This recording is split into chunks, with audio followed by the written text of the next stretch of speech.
Hello guys, നമ്മുടെ 3.4 update വന്നിട്ട് നമ്മൾ ഇതുവരെ ഒരു വീഡിയോ പോലും അതിനെപ്പറ്റി ഇട്ടിട്ടില്ല. അതിൻ്റെ ഫീച്ചേഴ്സ് കാര്യങ്ങളൊന്നും ചെയ്തിട്ടൊരു വീഡിയോ ഇട്ടില്ല. അതുകൊണ്ടാണ് കുറച്ച് ലേറ്റ് ആയിപ്പോയെന്നറിയാം. എന്നാലും ഞാൻ ചുരുക്കത്തിൽ പറഞ്ഞുതരാം. ഗൈസ്, നിങ്ങൾക്ക് ഉൾഫ് ആവാൻ വേണ്ടി ഒരു ഫീച്ചറുണ്ട്. സിറിഞ്ച് വെച്ച് കുത്തിയാൽ നിങ്ങൾക്ക് ഉൾഫാകും.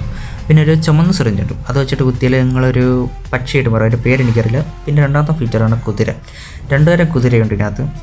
ഒരു ഗോസ്റ്റിൻ്റെ കുതിരയുണ്ട്, ഒരു നോർമൽ കുതിരയുണ്ട്. രണ്ടും സെയിം മെത്തേഡൊക്കെയാണ്.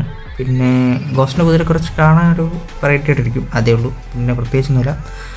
കുതിരയുടെ കാര്യം പറയുമ്പോൾ നമ്മൾ വേറൊരു ഫീച്ചറുണ്ട്. നിങ്ങളിപ്പം കുതിരയിൽ നിന്ന് ലോങ് ആയിട്ട് നിൽക്കുകയാണെങ്കിൽ നിങ്ങൾക്ക് നെയ്ഡ് ഹുക്ക് ചെയ്യുന്ന പോലത്തെ ഒരു വിസിലടിക്കുന്ന സിമ്പിൾ കാണും. അതിനകത്ത് ഞെക്കിയാൽ നിങ്ങൾക്ക് കുതിര നിങ്ങളുടെ അടുത്തോട്ട് ഓടി വരുന്നതായിരിക്കും. അതൊരു യൂസ്ഫുൾ ഫീച്ചറായിട്ട് എനിക്ക് തോന്നിയിട്ടുണ്ട്. പിന്നെയെന്ന് പറഞ്ഞാൽ കുറേ മിഷൻസും കാര്യങ്ങളൊക്കെ ഉണ്ട്. അതൊക്കെ ഞാൻ നെക്സ്റ്റ് വീഡിയോയിൽ നിങ്ങൾക്ക് എങ്ങനെ ചെയ്യണം, എന്തൊക്കെയാണ് കാര്യങ്ങളൊന്നും കറക്റ്റായിട്ട് പറഞ്ഞു തരാം. പക്ഷേ നിങ്ങൾക്ക് വീഡിയോ യൂസ്ഫുൾ ആയെന്ന് തോന്നിയാൽ നിങ്ങളുടെ ഫാമിലി ഫ്രണ്ട്സിന് ഷെയർ ചെയ്ത് ചാനൽ സപ്പോർട്ട് ചെയ്യാനായിട്ട് ശ്രമിക്കേണ്ടതാണ്.